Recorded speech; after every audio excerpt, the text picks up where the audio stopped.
Hello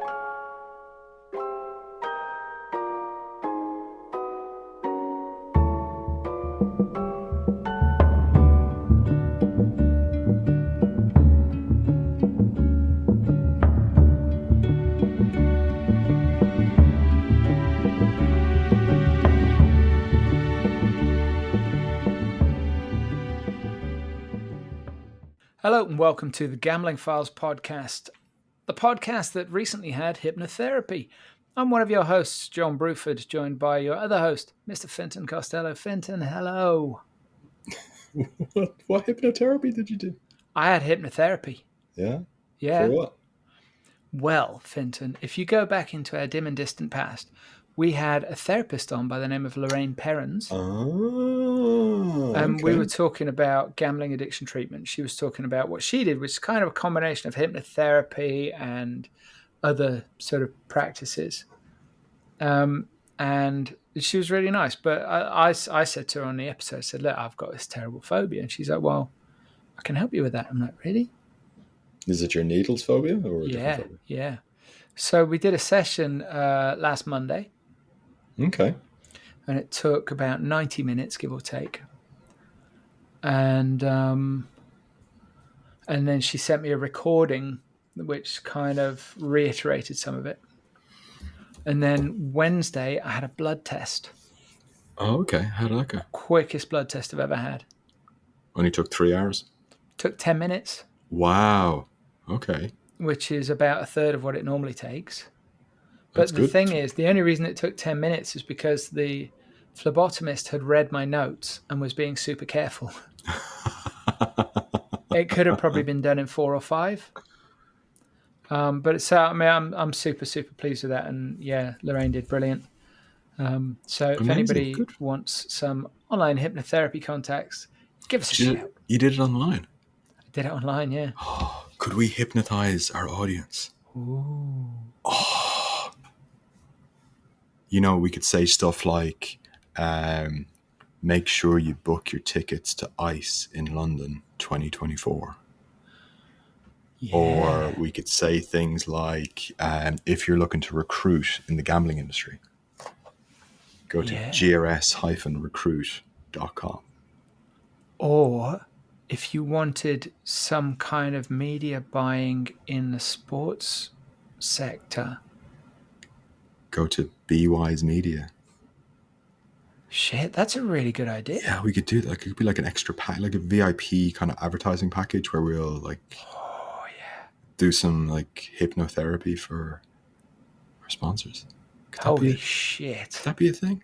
Yeah.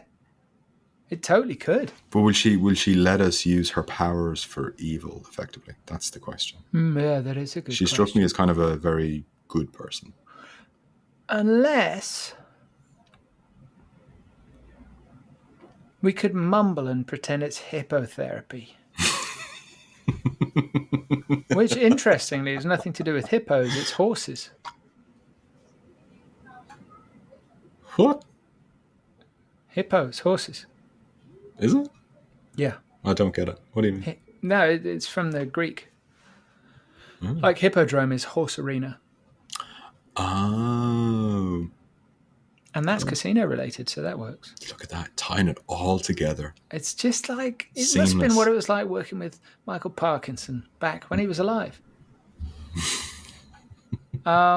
Too soon? Was that too soon? Not So, yeah. But we do, but that's a good point because we do have some sponsors that I would like to mention. You should. So we have, I'm gonna name them not in any particular order.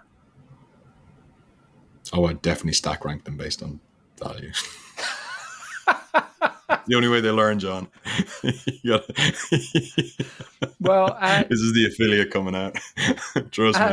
I guess what would you call my long-term sponsor is the excellent Clarion Gaming, Platinum sponsor. Yeah. Of course, everybody knows that they are the people behind ICE, and many other things. I think they've got some stuff going on in Vegas during G2E. I think they're doing the ampersand stuff. Ampersand, I think they've got an ampersand thing going on.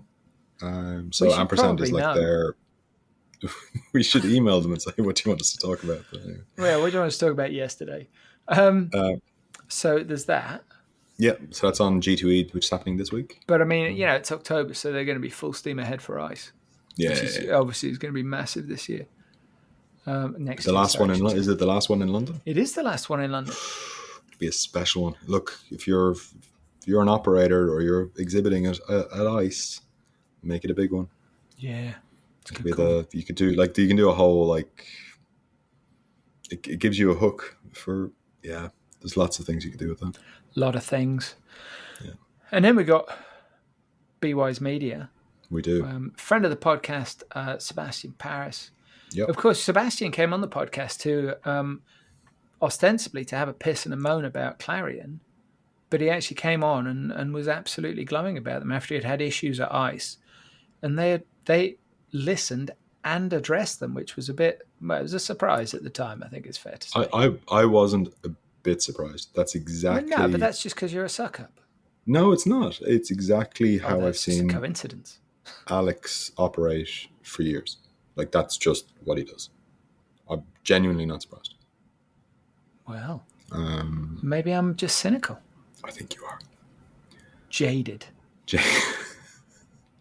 Burnt out. Been there. Just 1 year from retirement. You just got to get through it, man. I'm too old for this shit, Finton. Exactly. And, of course, our returning sponsors, here for this week only, here for 1 week only, it is the fantastic. We remain big fans of Gaming Recruitment Solutions. What's that web address, Finton? grs-recruit.com. And for those who remember, it is a hyphen. So, this episode, we have the magnificent Andrew Rhodes, top man at the Gambling Commission, the UK Gambling Commission, who's kindly come on to tell us all about, everything pretty much. It's in 2 parts. This is the first part. We go into loads of stuff, really, don't we? Yep. We cover off voice of the consumers. We cover off sports bodies. Yeah, the role of the Gambling Commission, what it actually does. We talk about the consumer surveys, so the big survey last year, the stuff that's happening now, GAM Protect, LCCP changes. Favorite dinosaur? Favorite dinosaur.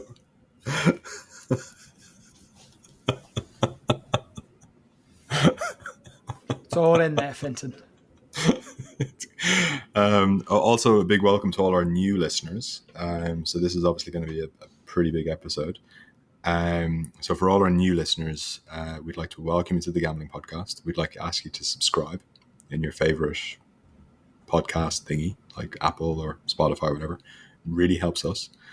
And to follow us on LinkedIn, because we're nearly at 1,000 followers on LinkedIn. Yeah, let's get above the 1,000 on LinkedIn. Follow us on LinkedIn as well. And there's also a Substack. What's the Substack, John?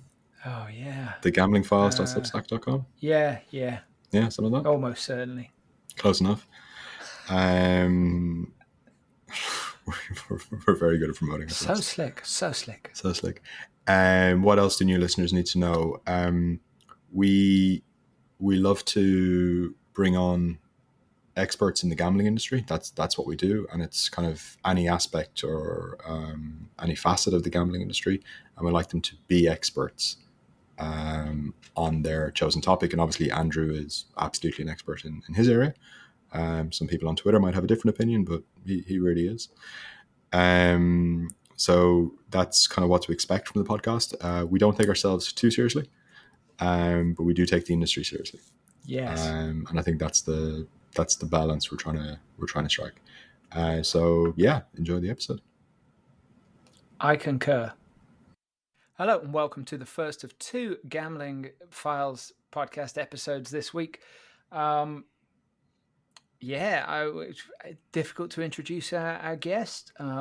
We feel it's quite a coup. We feel that he comes with some reputation, with some renown. Think the gambling industry in in Great Britain is sorry, in the United Kingdom, I should say, sorry, is Tokyo, then this man is Godzilla. We'd like to introduce Mr. Andrew Rhodes. Andrew, welcome. Thank you. Good afternoon. Thanks for joining us. You're welcome. And it's related to my intro, if you're a dinosaur, what dinosaur would you be? I don't. That's too hard a question, I think. I don't know. A Stegosaurus, why not? Stegosaurus, because they always get the sort of plastic toys, those as a kid, and they stick in your feet, and they just stick in my memory. So I'm gonna go Stegosaurus. And a touching reason to choose the Stegosaurus. It's the only one I could think of. Fenton, what you got any thoughts on your dinosaur?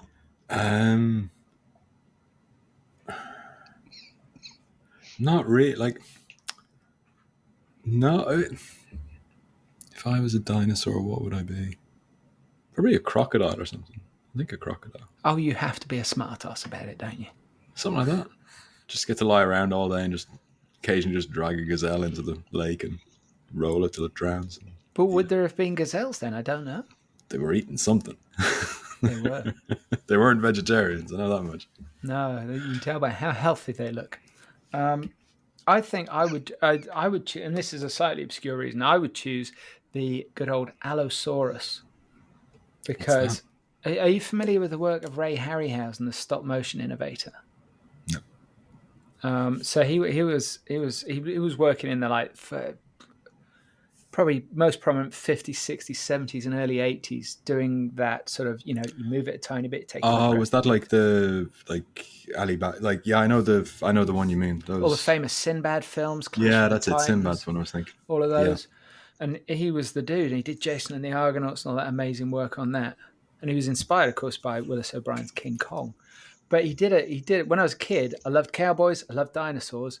And he did the stop motion effects in a movie called Valley of Gwangi, which is about a bunch of cowboys who discover a hidden valley full of fucking dinosaurs, right? And the final scene is this Allosaurus tearing the shit out of this church while the church is on fire. And it's just one of the best stop motion sequences you'll ever see. And out of respect for Ray Harryhausen, I'm an Allosaurus. So anyway, we should probably talk about gambling. I think Andrew's starting to worry he's on the wrong podcast. He clicked the wrong link. Yeah, I don't feel suitably equipped for this. Really, that was. You didn't get it in the briefing notes. You didn't get the dinosaur. Now I'm thinking, should I say Triceratops? Should have a deeper meaning for what dinosaur it should be, other than.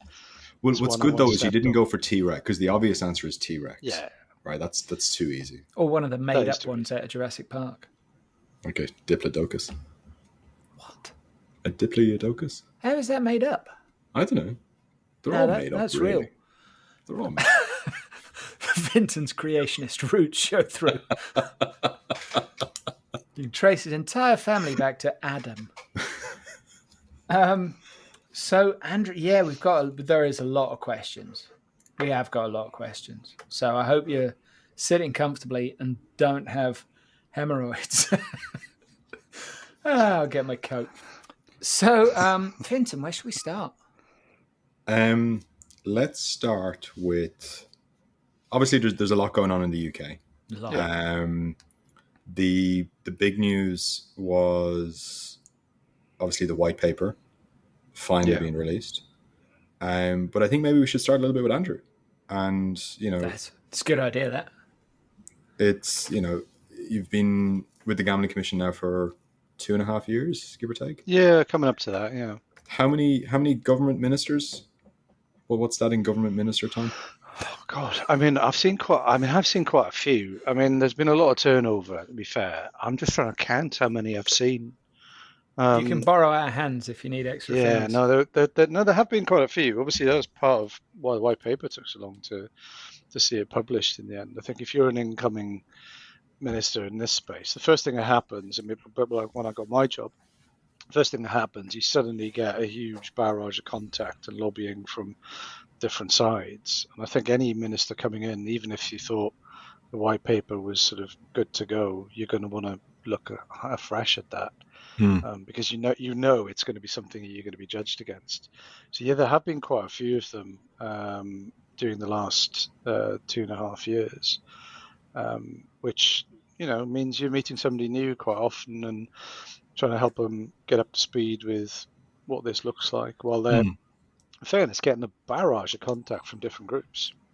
We've obviously got their own views on things and what they think should happen and shouldn't happen. I mean, it's been a really not just busy time, but it's a noisy time as well. I think from the announcement of the kind of Gambling Act review through to the white paper being published was a long time, and in that time, I think a lot of the arguments built and built and built, and it's very hard, I think, for the government to do a review that's going to satisfy everybody, and particularly if the answer to a lot of questions over a 2-year period have been, well, that's for the Gambling Act review. You will inevitably have a lot of expectation, and it's quite hard to live up to that expectation, I think, for any piece of or any sort of kind of review or piece of work. So yeah, it's that's a really strange aspect of the job, I think. What were you doing before? So I spent 3 years at Swansea University, actually running the business of the university. So I was responsible for everything that wasn't teaching, which is probably a good thing. But my career has always been in government, in kind of public protection, service operations. So most of my career has sort of been in that space. So I was at Department for Work and Pensions. I was at the Food Standards Agency. I was at the DVLA. So if you got a car and you tax it online, that was one of my services. So I've done all that sort of stuff, but I spent nearly 5 years at the Food Standards Agency in regulation, and that's quite an international business as well. So there's, it's got some parallels, obviously not loads, but my career has always been in and around that sort of government side of things, really. Okay. Is that what you plan to do? I mean, when you were a teenager, were you like, oh, do you know what I'm going to do? Oh yeah, I mean, from the age of about 8, I thought when I grow up I want to be a civil servant. I think nobody does that. I mean, you shouldn't let them in if they do. I mean, like most people, careers develop by accident and by doing things that you quite enjoy. No, I wanted to be an airline pilot, and I still do. It's not going to happen, but I always wanted to do that. And then you kind of think you want to do other things, and gradually you do jobs and you think, well, I quite like this, or I don't like that. I mean, I had a little spell as an IT consultant, and that just did not suit me in the slightest. Actually, I was not cut out for a world of coding and documenting interfaces. That just wasn't for me at all. And then you sort of gradually you do jobs, or in my case, you do jobs, you enjoy different aspects, and then you sort of go and do a different job, and they've all sort of been in that sort of operational public sector side of it. I mean, I started off my life in the private sector, and I was sort of pretty doubtful about working in the public sector, actually, but I've really enjoyed it, though it's got very different challenges to other things. What eased your worries? Was it the pension package? Well, the pension's a bit better, but there's a lot of other stuff that's a downside. I think it's more to do with, I mean, it sounds very, very hackneyed, but lots of people always say it. It is about a sense of trying to do something that's got some other purpose to it and some value for others. You don't do it for the thanks, that's for sure, because I think increasingly in the last, I don't know, maybe 10, 15 years, I think there's been a lot more scrutiny, I think sometimes quite rightly actually, on public servants. They used to be far more anonymous than they are now. But for me it was, I don't know, I quite like doing things that I could see ripple a little bit further than I would have done in other things. But you also do, in my case, you do the things you feel like you're enjoying, and then if you don't feel you're enjoying them enough anymore, you move on and do something else that you might enjoy.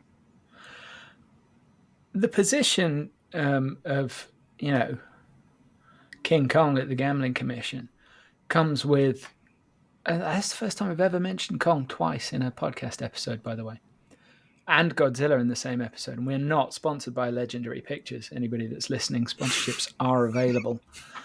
But it comes with a certain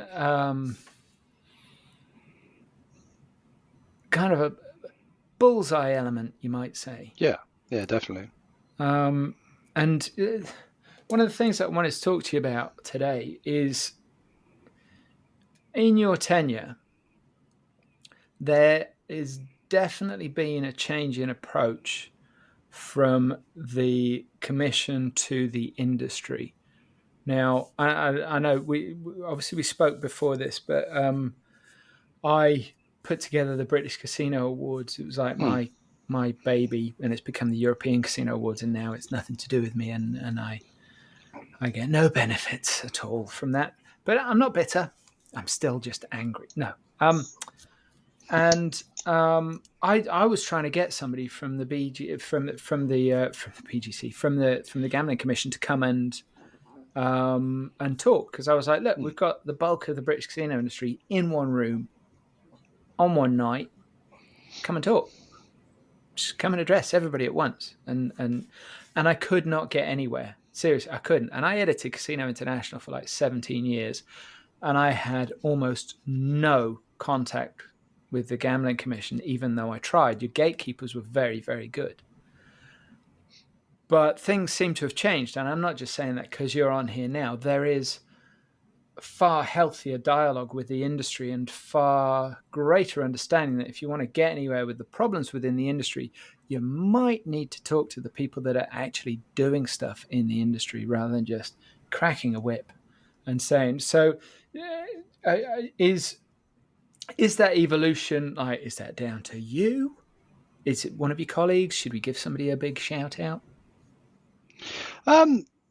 So I mean, I hope it is that different, and quite a few people have commented on it. I think there's a basic thing that sits behind it for me, though. I mean, what outcome are you trying to achieve, right? So if you're a regulator, I mean, we're predominantly actually a licensing authority. I mean, there's a subtle difference there, but we are a regulator.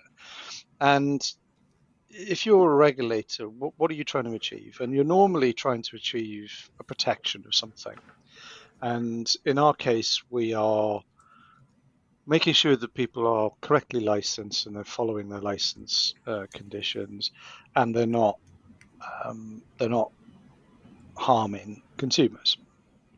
If you want things to work well and you want compliance as an outcome, then you've got to do that by talking to the industry. You've got to do that by engaging, because most of what you can do is actually done by having a sensible grown-up conversation. Yes, there's a place for enforcement, and there's been a lot more of it, but actually there's a very big place for having a sensible conversation, and that's what we've done a lot of in the last 2 and a bit years. And I see a lot of the chief executives of the big operators. I see quite a lot of the mid-size and smaller ones. I talk to all the trade bodies regularly. You mentioned casinos. I saw all of the chief execs of the casinos in this country at a roundtable 2 weeks ago. So there is an awful lot more engagement. I mean, what's that down to? I mean, some of that is my philosophy, but a lot of people in the commission work like that. It's partly how you see your relationship with the industry that you regulate. It can be adversarial at times. I mean, there is always a natural tension that's bound to exist between the regulator and the regulated, but it doesn't have to be a corrosive relationship. And I'd like to think that is a lot better. I mean, people sort of say it is, but it'll always be tested. And there's also holding the confidence of, to a point, consumers aren't as engaged in this as sometimes people like to think they are, but other groups as well, that they see that you're being evidence-based, you're being rational, reasonable, and impartial. You'll always have a massive number of critics, though, because unless you're doing exactly what they think you should do, or if you're not talking to them specifically, then that gets harder. Well, actually, that's a really good point, because something I've certainly noticed, when the commission communicates with the industry, then the easy and lazy criticism is, oh yeah, of course you're talking to them because they pay you this, that, and the other. Do you know what I mean? It's like you're kind of damned if you do and you're damned if you don't. Yeah. But you've got to take the path of doing what your remit is to the best of your ability, presumably. Well, yeah. I mean, people will always say, "Oh, you do things a certain way." I mean, the number of times I've heard, "Oh, you're in the pockets of the bookies," and also the bookies are terrified of you, or you're, doing this for this other reason or some political interference. I mean, that's just all nonsense. Like the industry, we're not taxpayer funded. Okay, we don't take any taxpayer money at all. There are two sources of funding for us. That's license fees from the industry, and then we get some funding back from the National Lottery to regulate the National Lottery. That's it. So we deliver our job based on that, and we had 220 stakeholder engagements last year. That's the equivalent of one every working day of the year. I mean, I challenge you to find very many regulators that would have that level of engagement across all their stakeholder cohorts. And that's not just industry, that's consumer groups, charities, and all kinds of others. And I think we're pretty good at that. I mean, there were 33,000 consumers involved in our research in 2022. So it's not like we only talk to certain people.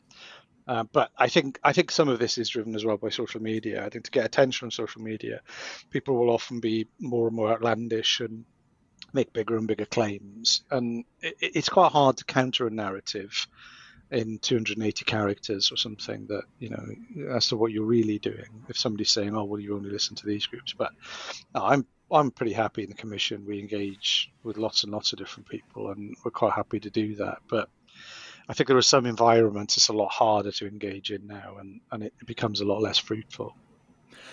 Social media is a pain in the bollocks in that respect, because I mean, so much communication is non-verbal for one thing, but there's also, it just strips all nuance out. I mean, Twitter is a great example, and yeah, I'm still going to call it Twitter. I'm okay with that. You've got a limited number of characters. So I mean, what a lot of businesses do is they use Twitter as their first point of contact. So for example, I raised some shit with BT. So if I cut out suddenly, they're taking their revenge. And it was just like the starting point, if you like. But I mean, social media is, companies, firms, organizations are evolving the way that they use social media. I think that there's room for the Gambling Commission to use some AI chatbots in social media. When certain things are mentioned, it can just trot out the response. I mean, I don't even want a royalty for this. That's cool because you won't be getting one. I mean, look, Twitter. I also refuse to call it anything other than Twitter because I'm getting curmudgeonly, I think. And there's still opal fruits. I don't care what anybody says. Well, you can. So there is. Oh God, I can't advertise things. There is what do I call it? Like a discount store that sells everything. There's one in the town I live in. They do actually sell the proper opal fruits, and the lime ones are amazing. By the way, it is rolling back the years to your childhood. No, I'm really sorry to interrupt. Yeah, right? you need to drop off and pop down there now. No, me and my mate back in the days. This is nearly 30 years ago. We used to go out on the lash, so once a week, whoever had the most money, and we invented a cocktail that had to be served in a pint glass that was the exact color of the lime opal fruit, and I'm not exaggerating here, the exact flavor. And it was a pint and it was extremely alcoholic. 30 years ago, this thing cost £18 a pint. Jesus Christ. It'd be cheaper to do heroin. You would only generally have one, but lime opal fruit in a heavily alcoholic glass. I like to think we were kind of the early adopters of Alco-Pops. But and we had to name it, of course, so we named it after the footballer with the most amusing haircut in the Premier League at the time, which was Barry Venison, because he had a heavily hairsprayed side parting with a mullet and blonde highlights. There's a lot going on with that. It really was. There's quite a lot to unpack there, John. I don't know where we really go with that. We could just stick to the gambling industry. I think maybe it's probably safe. I mean, 30 years ago, 18 quid for a drink. I dread to think what that would be now. I mean, 18 quid would have got you. I'm pretty sure it's not legit. No, so anyway, like back to social media. I think the problem with it certainly when I joined, I tried to engage with people, and some people thought it was a good thing. In the end, I had to stop. And the reason I had to stop is the issues are often quite complicated. So it's quite hard to respond in a limited number of characters. But increasingly, the number of people who just want to be abusive. So if I were trying to respond to a genuine question, which I actually quite like to do if I can. I mean, the person's not necessarily satisfied, but I don't have a problem with engaging. But you'd be trying to do that, and then somebody's basically screaming over the top of it and just swearing and making sort of stupid allegations and just being disruptive. And I remember when I joined, I saw a load of tweets going, "Oh, yeah, we'll drive him off here within, a month," sort of thing. And I would think, okay, you could feel that way, but I'm not sure who really benefits if people in public bodies are willing to engage and then they stop engaging, because it is quite difficult. I think Twitter's particularly hard because you've got loads and loads of anonymous accounts and people can kind of behave however they want. And it's not that level of, I mean, I had death threats and threats to kill my family and stuff, and I think that's clearly completely over the top. But I do sort of think, who really benefits from all of that? And I get that people want to vent their frustration, and I'm not saying that all of it's personal. Some of it is very personal, but a lot of it is just the job that you hold, and they want to scream at you. But it becomes self-defeating where you can't engage with anyone really. And I think that's a bit of a shame, because I think people in public positions should engage as much as they can. But it's not necessarily that it bothers you personally. You don't necessarily sit there at night and cry yourself to sleep over something abusive that somebody said. But you also do, for me anyway, you reach a point where you say, I just don't need to put up with people, because it must, like, language. Even if you don't let it bother you, it must chip away if there's enough of it where you're like, Jesus Christ, like that's and particularly if it's like, aimed at your family or anything like that, which is completely ridiculous and uncalled for. Yeah, I mean, I had more of that in the beginning, but I mean that was really at the time. I joined the commission after the collapse of Football Index, and there were a lot of very angry people. We had an independent review going on. I joined before the review was published, and that period, so the first, I don't know, maybe 6 months or so that I was in the commission, it was particularly bad for that at the time. I mean, since then, it's sort of ebbed and flowed. And, we've had people in the commission targeted. We've had, threats to turn up to the office and things being posted about people online. And I just think all of that is very counterproductive. No matter how angry you are, it's not going to get you what you want. And I think the shame in it all is the lack of engagement that it drives afterwards. Yeah, of course. Because the threat to come to the office is probably an empty one anyway, because nobody actually wants to go to Birmingham.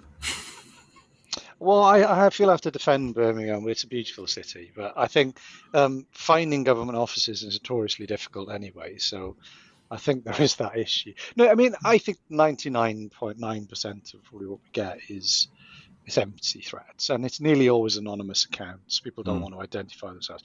It's interesting. There's a little flurry recently of people started to engage me on LinkedIn, and they behaved very differently because professionally, I think it's much more difficult to behave in the same way that you would, of course, on Twitter. But it's a really difficult one, because I think people have got genuinely valid questions about lots of things, and there are lots of things that are misunderstood, whether deliberate or otherwise. And I think there's a lot to be said for openness, open engagement. That's why I was quite happy to do this. And there's some topics I expected us to talk about, but you could ask me anything you want, and I think that's fine, and as it should be. I do worry a bit, though, that debates, not for this today, but that some debates are coloured so much by who shouts most loudly and in the most colourful and extreme way, and that I think is quite dangerous for difficult, nuanced topics of policy. And it is, because if you look at like social media in all its forms, the way, particularly like Twitter and Facebook and these kind of things, like their algorithms are designed, basically they encourage extremes, right? And we see this in politics, and we're seeing this in lots of different ways, where whatever drives the most outrage on either side is what gets the clicks, the likes, the comments, the positive or negative, and then that sparks that. So there's a reward for taking things to the extreme. And then if you look at kind of online discussions in general, it's always like if you look at, say, a review website, if you go to like a Trustpilot type website, it's either 1-star reviews from people who are very unhappy, had a very bad experience, or 5-star reviews from staff trying to drag up the average. But actually, the vast majority of people who had an okay experience aren't motivated either direction to leave a review. And so there's this massive, like if we take gambling Twitter as the social media benchmark, you've got a lot of lived experience, anti-gambling, some horrific stories, like very emotional type stories. And then on the other side, you've got, this is my livelihood, this is ridiculous. You've got other very emotional stories on the other side about protecting the industry. But realistically, it's a little percentage of the population on one side and a little percentage of the population on the other side. Totally. And then the vast majority of people don't even think about it. So as a regulatory body, as a licensing authority, like, how do you go about engaging with that really silent majority that sits in the middle of the two extremes? Well, I think that's a really good point. So I totally agree with your synopsis of what the landscape looks like, because quite often you'll be talking to someone who is, a very, very, very engaged gambler, maybe not a professional gambler, but highly engaged, and they'll say, like, why aren't you listening to the views of ordinary gamblers? But that person probably isn't anything like an ordinary gambler. I mean, was it 84% of people who do gamble regularly spend less than £200 a year? So they're very moderate. What I mentioned earlier, what we do is we engage through our research programs. So we do large qualitative and quantitative survey work, and we've done in-depth focus groups with people, and we had 33,000 gambling consumers in 2022 involved in our research. We've just in the last couple of weeks been doing in-depth focus groups on financial risk and things like that, which are obviously really emotive topics at the moment. And our work on consumer voice is expanding as well, because it is, you want to have a good sense of where consumers are on these things, because, as you say, most people don't even think about it. I mean, I've had lots and lots of requests from a fairly narrow cohort saying, why don't you establish a panel for average consumers? The difficulty is, average consumers, generally speaking, don't want to join something like that because it isn't a big part of what they do. You normally, if you set up anything like that, you get quite activist people, so as you say, through lived experience or somebody from the industry or highly dependent on the industry. So we tend to do it through the research programs, which are high volume and, as I say, qualitative and quantitative, to try and build that picture. Because a lot of the time, consumers are far less motivated about things than people imagine. There are people who sort of said, well, you should publish all kinds of information about operators so consumers can decide. Most consumers aren't really very interested in compliance when it comes to gambling. They're interested in price. They're interested in whether they'll get their money out. They're interested what the interface will be like if we're talking about online gambling. They're interested in service. But broadly speaking, they don't think about other things. Whereas if you're regulating the food industry, as I once did, then people do care a lot about actually compliance, because they equate that to risk. And so not all industries are like each other. That does not say that nobody cares about it or that they shouldn't care about it. But I think what consumers are interested in is sometimes quite different. And it's not an industry that is necessarily very well understood in public.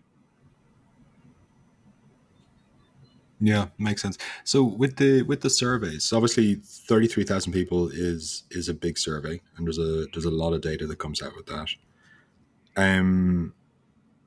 What happens then? Because my experience with surveys is nobody's ever happy with a survey and how it's set up. Yeah. It's not enough people. The questions are worded funny. You've set this up for a thing. Like, it's so easy to pick holes in any survey by anybody. Like, how do you manage that process? So there are standards that you've got to adhere to. So anything that's going to, for example, become an official statistic has to pass muster with the UK Stats Authority, so the regulator for official stats. So anything you're doing has to have, the right methodologies. It has to be statistically sound. You can't use too small a sample size. You can't slant the questions. So I mean, there are lots of surveys that you see running around gambling at the moment where they are pretty slanted, not by us, but they are pretty slanted to the outcome that the person commissioning the survey wants. None of that would ever pass muster for us to be able to do that.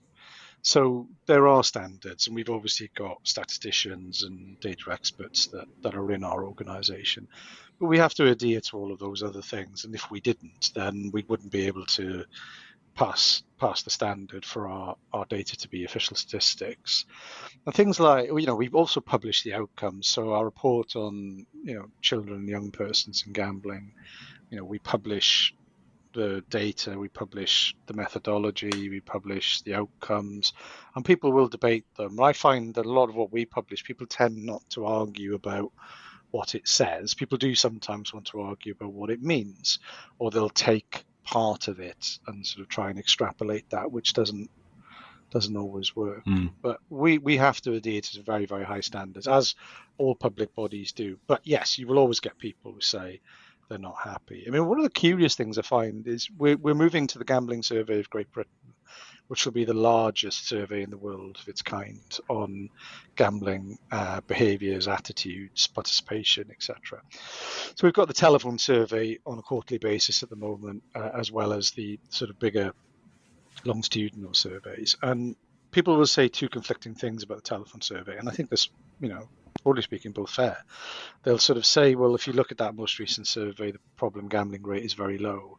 But then if you talk about action that you need to take, people will sort of say, but look how small the sample size is. For certain subsets, you should ignore this. Well, they can't both be true.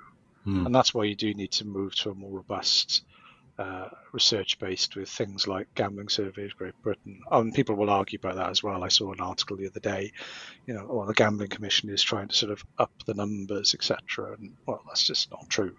But you can't have years of saying, look, this methodology is starting to get outdated, we need to move on with the times, and then not do it. You have to do it, and that means you have to explain then the differences between this and what came before it. But it's really difficult because any number that moves, people want to argue about the motivations for that and what it really means. So that's a tough argument. And then I suppose there's been issues with people maybe misinterpreting the results or not looking at three decimal places instead of two and stuff like that. I think, we had a whole episode about that one. Yeah, I mean, people, it's not just, I think it's misinterpreting and some deliberately misrepresenting and some looking to kind of extrapolate in a way that you really can't. Because I've seen people say, take the problem gambling rate and say that's of gamblers. Well, it's not, so the population data. And I've seen people say, oh, well, that means that this particular gambling activity must be lower than that, which isn't true, because you're talking about the very, very top level. If you're talking about 0.3, 0.5% problem gambling in the population, then every other activity will be higher than that, because you're talking about the lowest common denominator if you're talking about that percentage. And you need to then go into a bit more detail. You can't sort of equate the National Lottery with online slots, because they're nothing like each other, and the risks from them are nothing like each other, and the behaviours are completely different.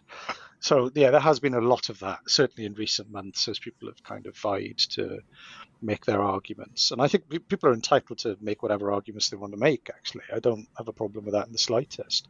I think it's a healthy thing that people want to argue about some of this stuff, just so long as they do that using the figures in the right way. Which is why we put out the open letter about official statistics. You do then get quite pushback where people are saying, well, why aren't you calling out this thing over here, which isn't an official statistic? And we've been quite clear, we're not going to try and referee everything that everyone says, because we do nothing else. So there's only so far you can go with it. But yeah, actually the use of data and information has been a hot topic, and it reached the point where we definitely needed to say something about it, because otherwise these things become true, even though they're not. If it's said for long enough, then it becomes one of those things. Is it what's that thing? Is the Mandela effect or something is called, where people have collectively misunderstood a particular thing for so long it's become the truth. even though that's not what's said. I think that there's all sorts of, I might have misquoted it, but there's all sorts of things like that. And that's what I was quite worried about with this, is if you don't challenge it, it becomes, well, you didn't say anything at the time, and it becomes too difficult to overcome, especially with something like social media, which takes on a life of its own in terms of what it decides are facts. It could be Hanlon's razor that you're thinking of. Yeah, maybe. I'm sure I saw something recently. I was reading an article about it, but whether I've misquoted it or not, I mean, there are established kind of experiences of this where things become accepted, even if they're not actually technically correct. But I was genuinely worried in the debate now that things were reaching a point where things were being said that were just, totally inaccurate. And I think as a regulator and as a source of official statistics, I think you've got an obligation to say, hang on, that's not quite right. And you're not trying to tell people they can't argue their case or that they're wrong in what they believe or think. I think they're entitled to hold the views they want to hold, and I think that's fine, and that's how it should be. But we've just got to base it on the right information. Otherwise, everybody loses out, I think. Yeah, I think you're probably right. Vinton, do you think he's right? It's get the facts on the table. That's the key thing, right? Yeah, get the table. Get the table. A lot of people haven't got tables, frankly. So some people don't. So there's a big survey, obviously big survey last year. There's another one coming. So kind of really kind of getting a sense of the consumer and what really matters to the consumers.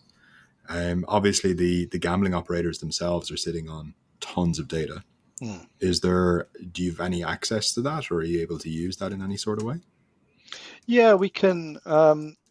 Excuse me. We've got quite broad powers to get access to information. The industry is pretty good when we ask for information and supplying it. It's because there is so much. It's knowing what you're asking for. So you're asking for the right thing to answer the right question. Because you can ask for quite large data sets, but you might not learn very much, because it really comes down to making sure that the data you then receive is going to answer the question that you've got. So it's because also all operators pretty much have bespoke systems. It's not like doing some kind of generalized query. It's also quite hard for them to know exactly what to supply to you. Because if you make your question quite generic, then you can end up with all kinds of misleading information, and the industry obviously doesn't want to do that, and it's quite a burden to them as well. So we do get access to a lot of information from the industry, and I've noticed in more recent months, certainly the bigger operators have been saying, well, we've been doing a bit of work on this research and we'd like to share it with you.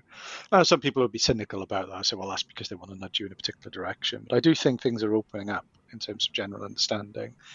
So industry data is an important one. And one of the big debates that's been around that, which still rages on a bit really, is the ability for academics to access industry data, which is quite a sensitive topic. There are some in the industry who feel, well, hang on, they've made their minds up and they just want to use our data to kind of reinforce their argument against us. And you've got academics saying, but the industry is so secretive about its data, it won't let us use this in the way that you normally would for academic research. I think that's quite a hard one to deal with, because you can see why people feel the way they do. And there's a lot of mistrust, I think, around this. Certainly from the Commission's point of view, we do get information from industry, and I suspect we will see more of that over the coming years as we get into some quite knotty issues. I think certainly around financial risk, I expect quite a lot of industry sharing to go on about what their customer base looks like, because things like financial risk will vary enormously depending on what kind of customer base you've got. Had to bring up financial risk, didn't you? Well, I thought I might as well, because I don't think anyone's done their job if we don't talk about what is frankly the most controversial thing maybe the Commission's ever done. But we weren't going to bring it up. We just want to get a reputation as sycophants. Well, you just wanted to ask me about Cobra Kai, and I'm sure we'll get to that. But we will. We should probably tee up financial risk checks. There's a bit we need to get to before we get to financial risk, but it's definitely something we're going to talk about. I'm just stretching out the episode now to really help the advertisers. Um, the you talked about academics, and I think that's quite interesting. From a like when you look at academics who cover the gambling industry, it does seem to be a very kind of problem gambling academic research type approach. And obviously there's some amazing academics out there. We've had a few on the podcast, and they're doing great work with tools and systems and stuff for operators to manage problem gambling and things like that. But do you? But it does feel like, I know if I was in their shoes, it would feel like this has been set up. This doesn't feel not safe, but like it feels like I'm just being set up to fail no matter what data I provide. Is there like, from an academic perspective, is there like stuff that's really missing or really needs to be done, or what's your view on that? I think it's a relatively narrow field, so there aren't that many people engaged in the area of research around gambling generally. It's not an area that's attracted very much in the way of funding, so it's quite a narrow field, and that's not to criticize the people who are in it. They will have drawn the conclusions that they think their evidence supports. I do think, I think the creation of the statutory levy, and even if the statutory levy wasn't being created, I still think there is a need for a broader evidence and research base, and people being able to go into great depth in how certain things work, what different consequences there are. I think the patterns of play work from a few years ago was a really good study of a large volume of data, which we still refer to a lot in terms of, and I did it early on with the 84% of accounts spending less than £200 a year. That kind of big research is really important. I think that there is a lot of mistrust in this area, because you do need to make sure that when you've got an evidence base or a research program, that it is independent. It's got the right standards around the evidence, about the conclusions drawn. And I'm not saying that people who've drawn conclusions aren't doing that, but as I say, it's a relatively small field, and I do think it needs to be larger. When you consider the size of the industry, so if you think about the overall gross gambling yield, I think it's about the equivalent of the agriculture sector. Obviously the agriculture sector, there's a multiplier effect into the food industry, etc. But it's odd that you don't have much more research given the size of it. It's something that 22.5 million people partaking every year on a regular basis, yet there's not a very big research base into it, despite its economic value. I do find that a bit strange, and I think that means that there is a gap there that people should fill. I don't think I'm particularly well qualified to say how they should fill it, but I think if you have more funding in that area, you will get a greater breadth of research and a greater breadth of interest.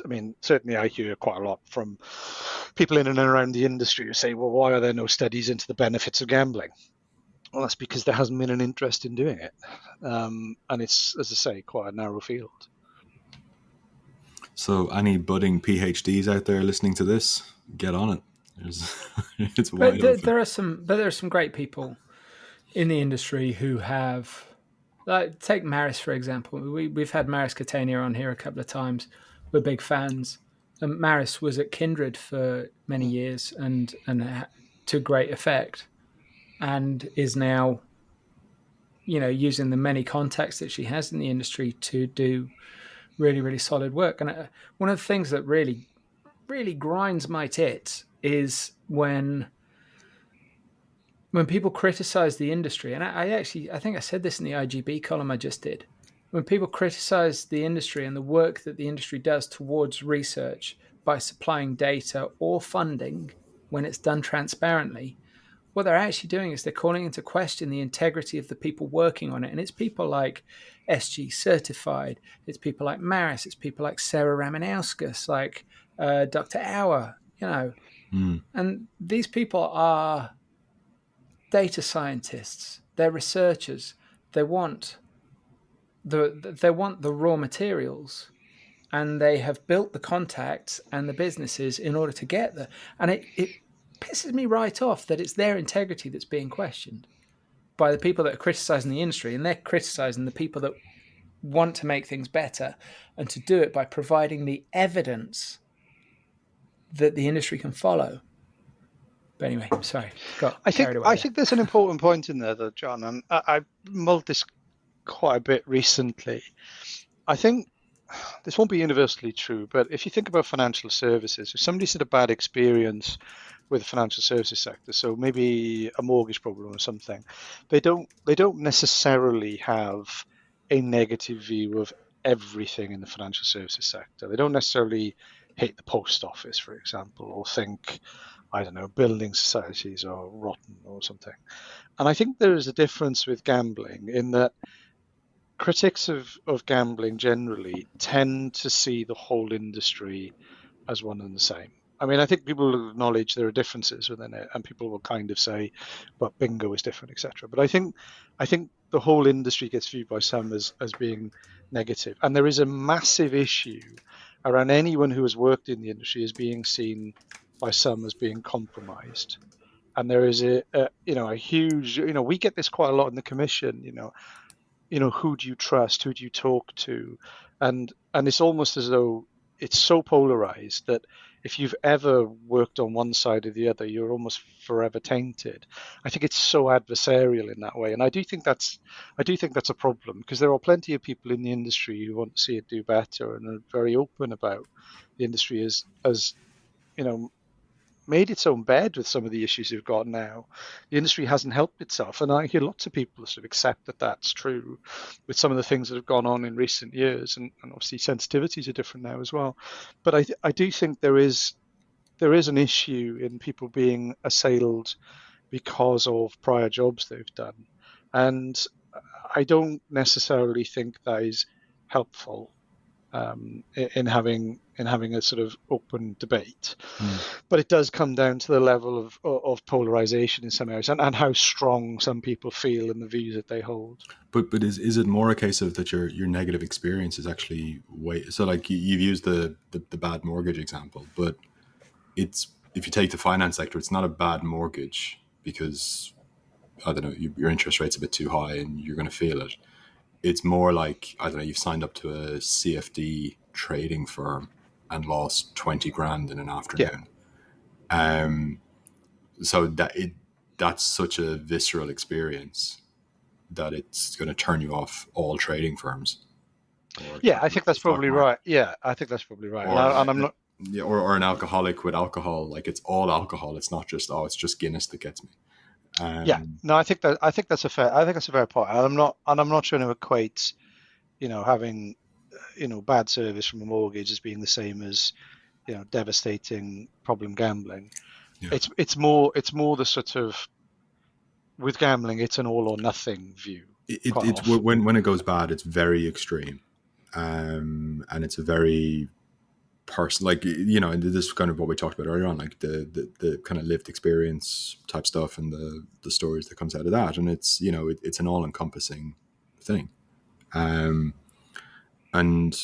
with a lot of the responsible gambling people we've had on, there's obviously two parts to that as well. So obviously there's the impact that the gambling's had on this person, but then when they unpack it through counseling and therapy and these kind of things, there's typically an underlying something else going on in their lives that was the catalyst for this, and it manifests itself through gambling in this instance, but it could be alcohol, shopping, credit card debt.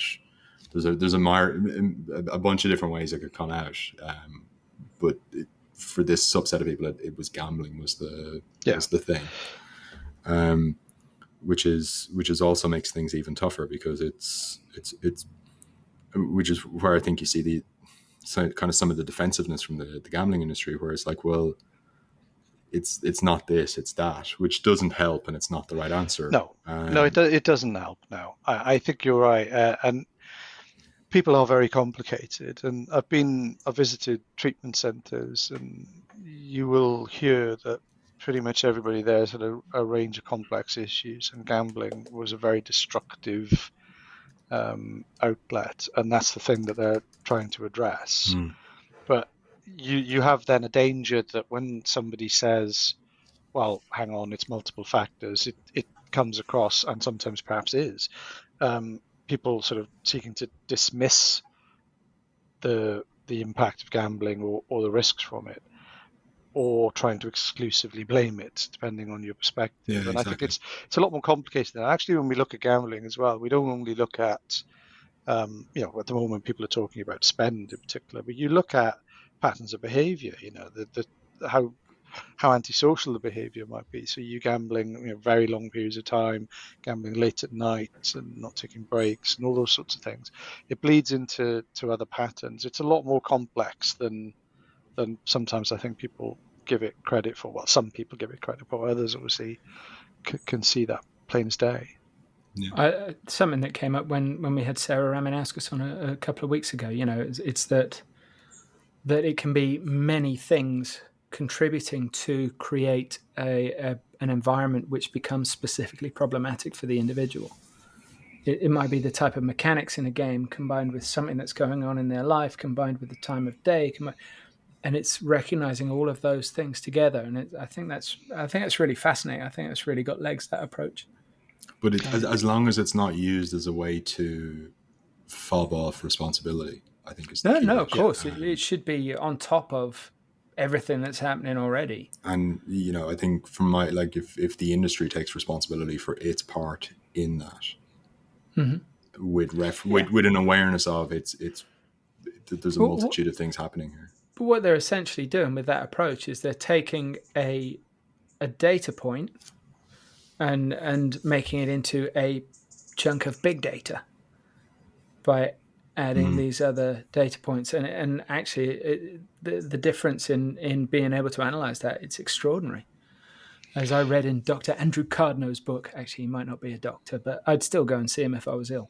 So just want to go back a little bit, Finton, and say something completely frivolous. You were talking about bad things and alcohol. I once had some vegan lager and had the worst diarrhea of my life.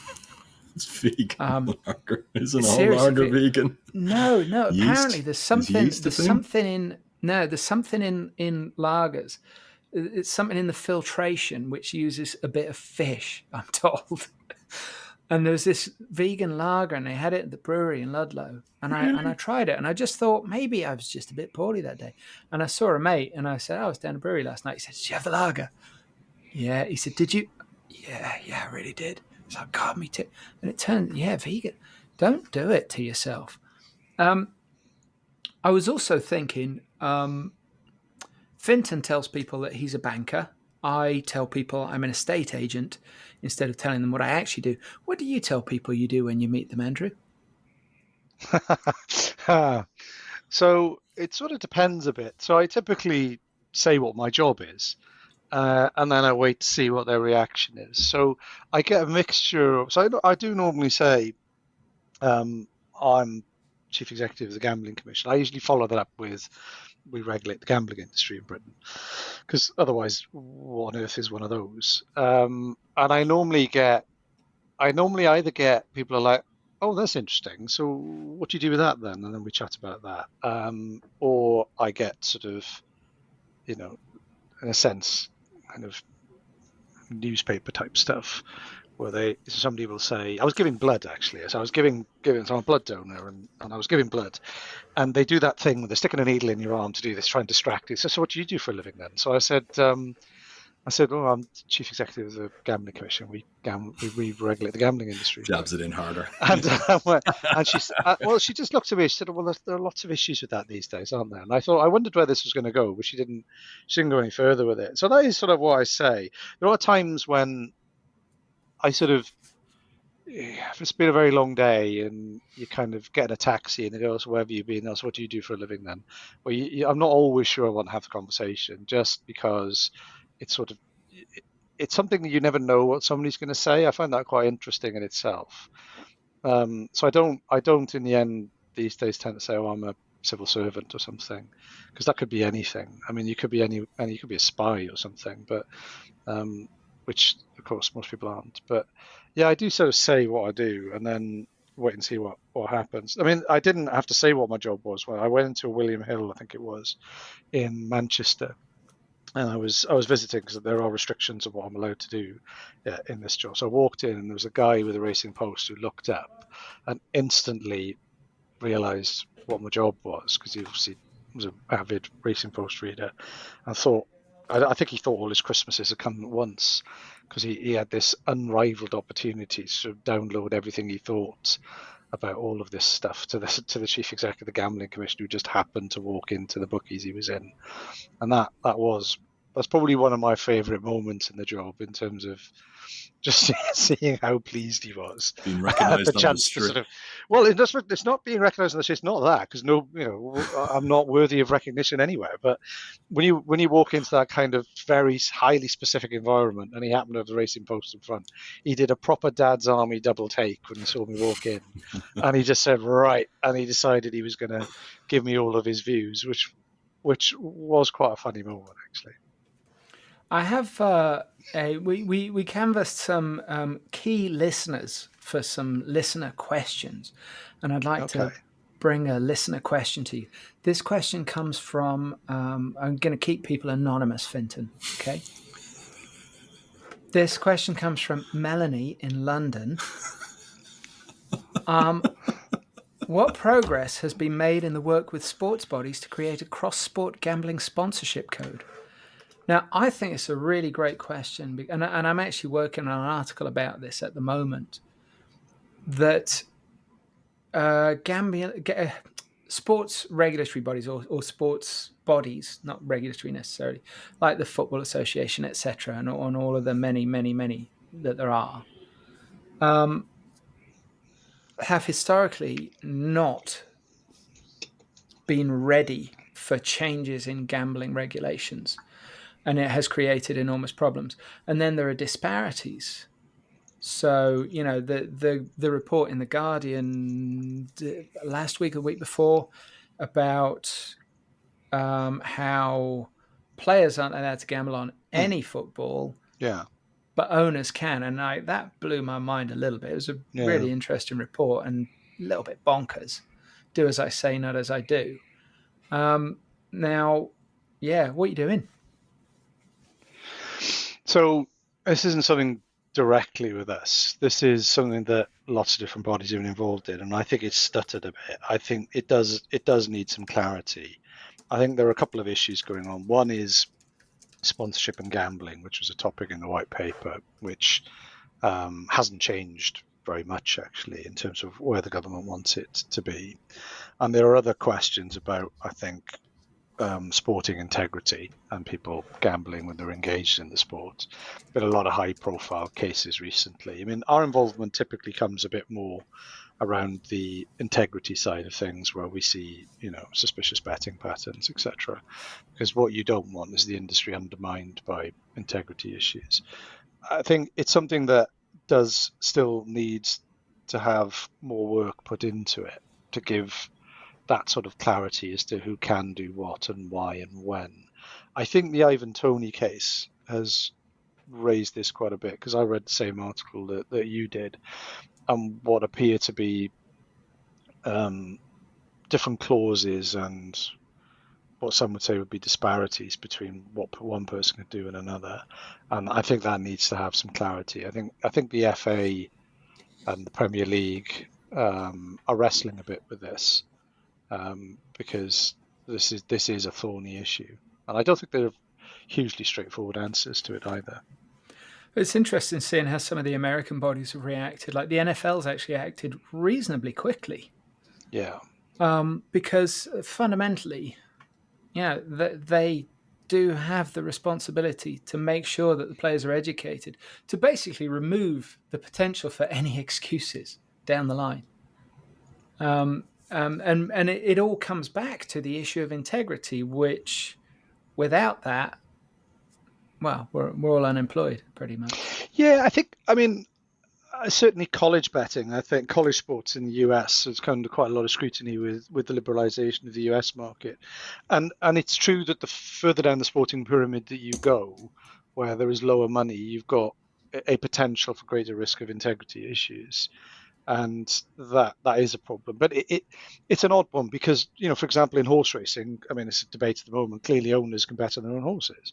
That's part of it for them. And football is quite different. The NFL, I think, they are rightly worried about the impact of gambling in terms of driving behaviours. I think it depends on the markets that you have as well. Clearly, there are some sports where certain markets are a little bit easier if somebody, if there are integrity issues for them to potentially manipulate, and that's the sort of thing you need to think about. Getting a yellow card or throw-ins or that sort of thing. And I think that there will be similar things in the NFL as well. And I think the sudden growth in sports betting in the US now, as different states liberalize, is bringing that home to them in a way that we had to experience a long time ago here in Britain and in Europe. It's a great answer, and it was a great question as well. So thank you to question. Melanie for that. We're gonna do 2 questions now, and then we'll close this first episode. So this. I mean, it's another listener question. It's another listener question. This one comes in from ME from near Southampton. And it says, quite a broad one, but whose responsibility does that nice Mr. Rhodes think it is to prevent people from gambling excessively? Presumably it's some sort of joint responsibility, but how is that weighted between government, operator, regulator, gambler, and AN other? So it's a really good question. Well, the responsibility is with the operator. So the license, basically, at the most basic level, we grant a license, and there are statutory requirements, and one of those requirements is the children and the vulnerable are protected from harm. The definition of vulnerability, varies between people, but essentially all operators are required to have policies and procedures in place to make sure that people aren't doing things that they ought not to be doing and harming themselves. It's the job of the regulator to make sure the industry has those policies and procedures in place, and it's our job to make sure that the licensing objectives are upheld by each operator. Government owns the overall policy framework, which is why the white paper was written by DCMS and not the Gambling Commission.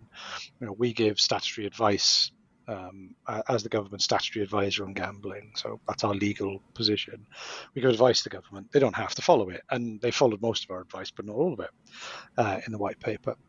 So it is combined effort, but ultimately, if you're providing a service, you're responsible for making sure that people do that or that you deliver that in a responsible way.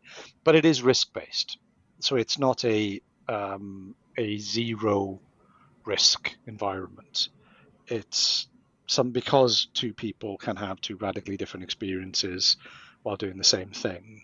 It is risk-based, so everybody has to have appropriate things in place. So, for example, thresholds based on your deposits, what point do they have an interaction with you, thresholds in terms of losses, thresholds in terms of length of play, looking at your general risk profile, and that is all there to make sure that people aren't getting themselves into a really difficult position. That's hard to do on a pan-industry basis because operators can't see what somebody's doing with someone else, which is why GAM Protect, or the single customer view, is in trials now, is trying to look at acute problems across multiple operators, and that's something that the industry is doing, but obviously we're keeping a close eye on it, and we had to involve other parts of government to get the permissions to do the data sharing. It's a great answer.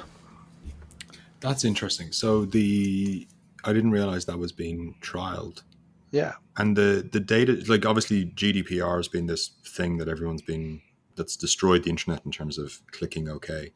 Yeah. How is it compliant with GDPR? It's compliant because it's for public protection.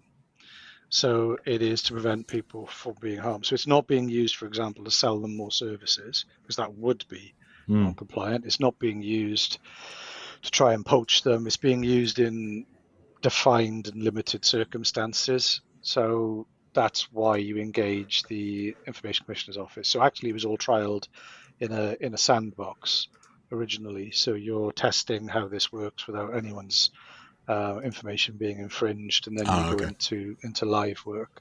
But it is under very, very specific rules.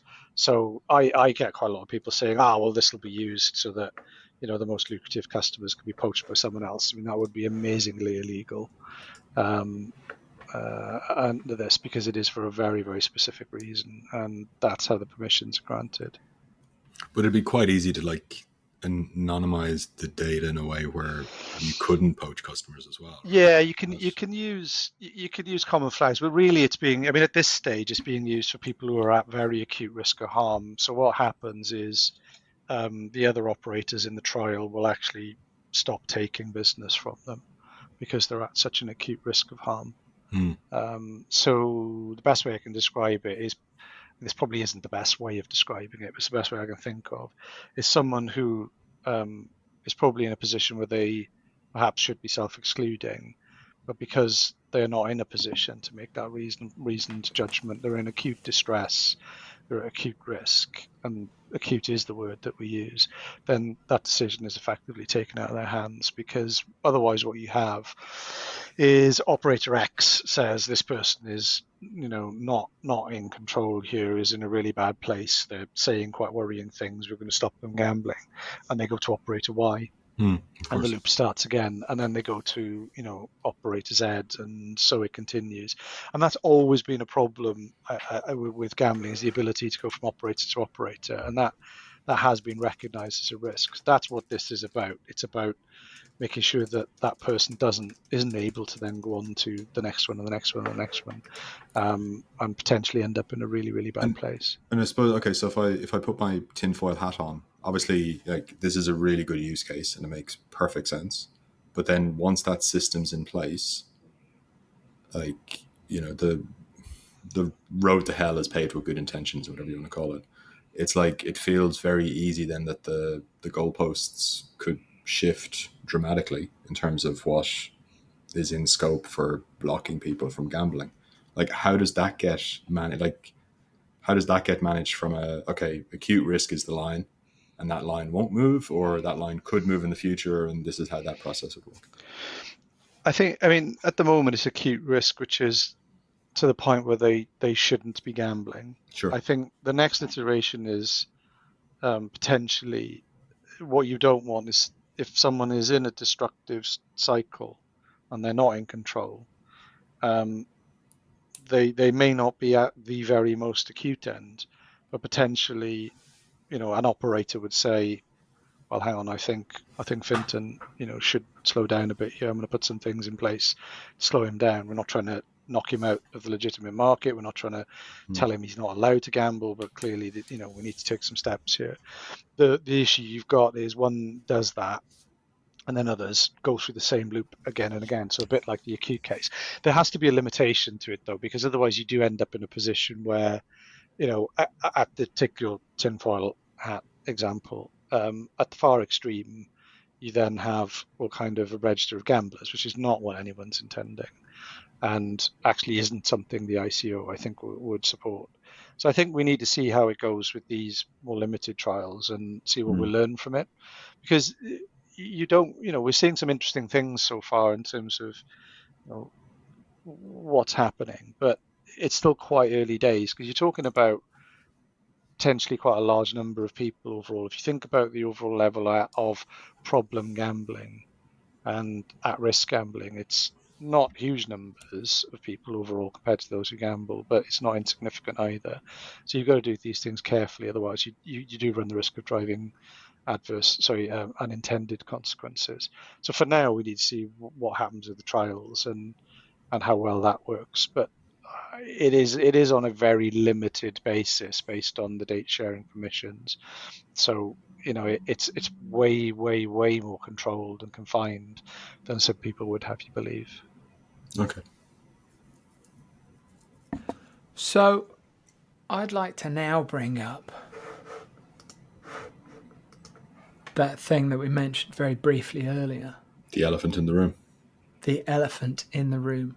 Andrew, I'd like to ask you about affordability checks in part 2. If you've enjoyed this episode of the Gambling Files podcast, please find us on LinkedIn. Give us a big, juicy, succulent like.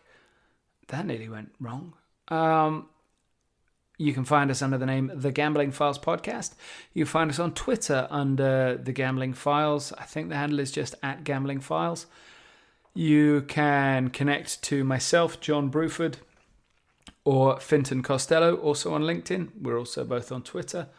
And you can find all of our previous episodes at www.thegamblingfiles.com. If you enjoyed it, please share, tell your friends, tell your family, tell your colleagues, and we'll see you next time.